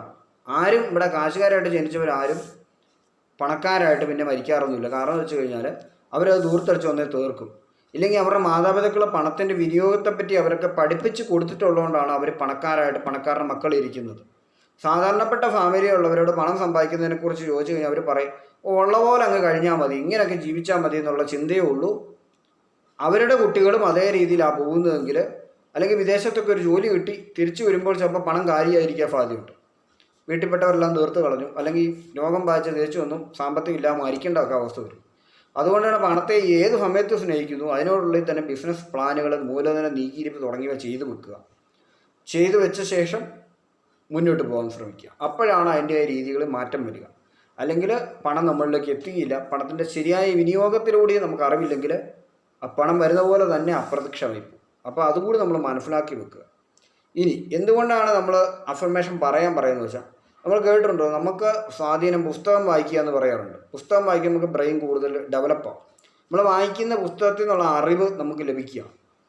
എന്താ കുഴപ്പം? ചിലർക്ക് വായനാശീലമില്ല, ചിലർക്ക് കേട്ടാലായിരിക്കും മനസ്സിലാവുക. ആ ആളുകളാണ് കൂടുതൽ ബുദ്ധിമുട്ടുക. അപ്പോൾ ഇതുപോലുള്ള വീഡിയോകൾ, പോഡ്കാസ്റ്റുകൾ, സമ്പത്ത് എങ്ങനെ വർദ്ധിപ്പിക്കാമെന്നുള്ള മറ്റ് ജോലികളല്ല കേട്ടോ. ഇന്ന കാര്യം ചെയ്ത് സമ്പത്തെത്തി, ഇന്ന ആളെ ചേർത്തിട്ട് സമ്പത്തെത്തി, ആ പരിപാടിയല്ല. അല്ലാതെ നമ്മുടെ സ്വന്തം ഐഡിയയ്ക്ക് ബിസിനസ്, കട എങ്ങനെ തുടങ്ങാം, എന്തെങ്കിലും ജോലികൾ എങ്ങനെ തുടങ്ങാം, എങ്ങനെ ഒരു സ്റ്റാർട്ടപ്പ് തുടങ്ങാം എന്നുള്ള ഐഡിയ വഴി നമ്മുടെ ബുദ്ധി ഉപയോഗിച്ച് നമ്മളെ സാമ്പത്തികമായിട്ട് ലെവലെത്തണം. അല്ലാതെ ആളെ ചേർത്ത് പണം ഉണ്ടാക്കി എന്ന് പറയുന്ന പദ്ധതിയുടെ പിന്നാലെ ഓടരുത്. അതൊക്കെ സമ്പത്ത് കളയുന്ന പദ്ധതികളാണ്. കാരണം അതൊക്കെ ഒരു സ്ഥിരതയില്ലാത്ത പണസമ്പാദന മാർഗ്ഗങ്ങളാണ്. പക്ഷെ മറ്റുള്ള ഇപ്പോൾ നമ്മളൊരു സ്ഥാപനം തുടങ്ങുന്നതോ അല്ലെങ്കിൽ സ്ഥാപനത്തെ ജോലിക്കാരെ വെക്കുന്നതൊക്കെ സ്ഥിരതയുള്ള വരുമാന മാർഗ്ഗമാണ്. ഇല്ലെങ്കിൽ നമുക്ക് പാസീവ് ഇൻകം എന്ന് പറയാം. നമ്മൾ ഉറങ്ങുമ്പോൾ ഉണ്ടാകുന്ന പണം, വീടുകൾ വാടകയ്ക്ക് കൊടുക്കുന്നത്, സ്ഥാപനങ്ങൾ വാടകയ്ക്ക് കൊടുക്കുന്നത്, നമ്മുടെ അധ്വാനമില്ലാതെ പണം സമ്പാദിക്കാനുള്ളത്. ഇങ്ങനെയുള്ള കാര്യങ്ങളൊക്കെ ചെയ്യുമ്പോൾ നമുക്ക് പണം കൂടുതൽ ലഭിക്കും. അതുപോലെ പറയാനുള്ളതാണ്, വിദേശത്ത് ഇതുപോലെ തന്നെ ഒരു സമ്പത്തിനെ പറ്റി ഒരു ശാസ്ത്രജ്ഞൻ പറഞ്ഞിരിക്കുന്ന കാര്യം ഇതാണ്: നമ്മൾ പണക്കാരനല്ലാതെ നമ്മൾ ദാരിദ്ര്യത്തിൽ ജനിക്കുന്നത് നമ്മുടെ തെറ്റല്ല, പക്ഷെ പണക്കാരനാവാതെ നമ്മൾ മരിക്കുന്നത് നമ്മുടെ തെറ്റാണെന്നാണ് പറയുന്നത്. കാരണം എന്ന് വെച്ച് കഴിഞ്ഞാൽ നമ്മുടെ ജീവിതത്തിൽ ഒരുപാട് അവസരങ്ങൾ തുറന്നു കിടക്കുക. നമ്മൾ സാമ്പത്തികമായിട്ട് രക്ഷപ്പെടാനാണ് നമ്മളെ മാതാപിതാക്കൾ സ്കൂളിൽ ചേർത്തത്. പക്ഷേ നമ്മൾ സാമ്പത്തികമായി ആ ഒരു പഠനം കൊണ്ട് രക്ഷപ്പെടാറില്ല. പക്ഷേ നമ്മൾ അതിന് ശേഷം, നമ്മൾ വളർന്ന ശേഷം നമ്മളൊരു ബിസിനസ് ഐഡിയ വന്ന് മാതാപിതാക്കളോട് പറയുമ്പോൾ ആദ്യം മാതാപിതാക്കൾ എതിർത്ത് സംസാരിക്കും. കാരണം വെച്ച് കഴിഞ്ഞാൽ നമ്മൾ പഠിച്ചതല്ല അവർ പഠിച്ചത്, നമ്മളല്ലേ പഠിക്കാൻ പോയിട്ടുള്ളൂ. അവരുടെ ഐഡിയ വളർന്നിട്ടില്ലല്ലോ. അപ്പം ഐഡിയ വളർന്ന ആളെന്ത് ചെയ്യണം? ഈ ഐഡിയ പോയി പറയാതെ ഈ ഐഡിയ നടപ്പി വരുത്തുക. അതിനുശേഷം സമ്പത്ത് സമ്പാദിച്ച് മുന്നോട്ട് പോവുക. അല്ലാതെ ഐഡിയ എല്ലാവരോടും പറയാൻ പോയാൽ നിങ്ങൾ മാത്രമാണ് ആ വിഷയം പഠിച്ചത്, മാതാപിതാക്കളല്ല, അല്ലെങ്കിൽ നിങ്ങളുടെ സുഹൃത്തുക്കളല്ല. നിങ്ങൾ പഠിച്ച വിഷയത്തെപ്പറ്റി നിങ്ങൾ തന്നെ സ്വയം ചെയ്യുക. അല്ലെങ്കിൽ നിങ്ങൾക്ക് സമ്പത്ത് വരത്തില്ല, ആരെങ്കിലും കയറിയത് ബ്ലോക്കാക്കും. അപ്പം അതുകൊണ്ട് തന്നെ നിങ്ങൾ ആ ഒരു പ്രവൃത്തി ചെയ്യുക. നിങ്ങളെ കലാപരമായ കഴിവിലൂടെയാണ് ഉയരുന്നത് എന്നുള്ള രീതി ഏത് കാര്യത്തിൽ നിങ്ങളുടെ ബുദ്ധി ഉപയോഗിക്കാമോ അതിൽ അവസാന സാധനം പണം തന്നെയായിരിക്കണം മേടിക്കുന്നത്. അല്ലാതെ കലാപരമായ പ്രവൃത്തി ചെയ്തു അതിനുശേഷം എനിക്ക് പണമൊന്നും വേണ്ട, അത് മേടിക്കാൻ തെറ്റാണെന്നുള്ള രീതിയിലുള്ള ചിന്തകളിലൊക്കെയാണ് നിങ്ങൾ പോകുന്നതെങ്കിൽ നിങ്ങൾക്ക് ഒരിക്കലും ഉയർച്ച ഉണ്ടാവുകയില്ല. നിങ്ങളുടെ അന്ത്യകാലത്തോളം നിങ്ങൾക്ക് ഉയർച്ച ഉണ്ടാവുകയില്ലെന്നും കൂടി മനസ്സിലാക്കുക. അപ്പം മനസ്സിലാക്കുക, ഒരിക്കൽ കൂടി ആ വാക്ക് മനസ്സിലാക്കുക. ദരിദ്രനായി ജനിക്കുന്നത് നിങ്ങളുടെ തെറ്റല്ല, ദരിദ്രനായി മരിക്കുന്നത് നിങ്ങളുടെ തെറ്റാണ്. കാരണം ഈ ഭൂമിയിലെ എല്ലാ വിഭവങ്ങളും ഉണ്ട്, അവയോ ശരിയായി ഉപയോഗിക്കാൻ നിങ്ങൾ പഠിക്കുക. സ്കൂൾ വിദ്യാഭ്യാസത്തിലൂടെ ഇത് ലഭിക്കാറില്ല, പ്രവൃത്തി പരിചയത്തിലും അനുഭവ സമ്പത്തുകളിലൂടെയാണ് ലഭിക്കുക എന്നുള്ളത് മനസ്സിലാക്കി സമ്പത്തിനെ സ്നേഹിച്ചു തുടങ്ങുക. സമ്പത്തിനെ സ്നേഹിക്കുന്നു എന്നും പറഞ്ഞുകൊണ്ട് സ്വാർത്ഥനാകാനല്ല, ബന്ധങ്ങളും കുടുംബബന്ധങ്ങളും മറന്ന് സമ്പത്തിനെ സ്നേഹിച്ച് എല്ലാം ഇല്ലാതാക്കാനുമല്ല, സമനില, എല്ലാത്തിനും ഒരു സമനിലയോടുകൂടി മുന്നോട്ട് പോവുക എന്ന് പറഞ്ഞുകൊണ്ട് ഈ വീഡിയോ ഇവിടെ വൈൻഡപ്പ് ചെയ്യുന്നു. എൻ്റെ ചാനലിലേക്ക് ആദ്യമായിട്ട് വരുന്ന ആളാണ് നിങ്ങളെങ്കിൽ എൻ്റെ ചാനലൊന്ന് സബ്സ്ക്രൈബ് ചെയ്യുക, വീഡിയോ ലൈക്ക് ചെയ്യുക. ഇത്തരം വിഷയങ്ങൾ ഇഷ്ടപ്പെടുന്ന നിങ്ങളുടെ സുഹൃത്തുക്കളിലേക്ക് മാക്സിമം നിങ്ങൾ ഷെയർ ചെയ്യുക.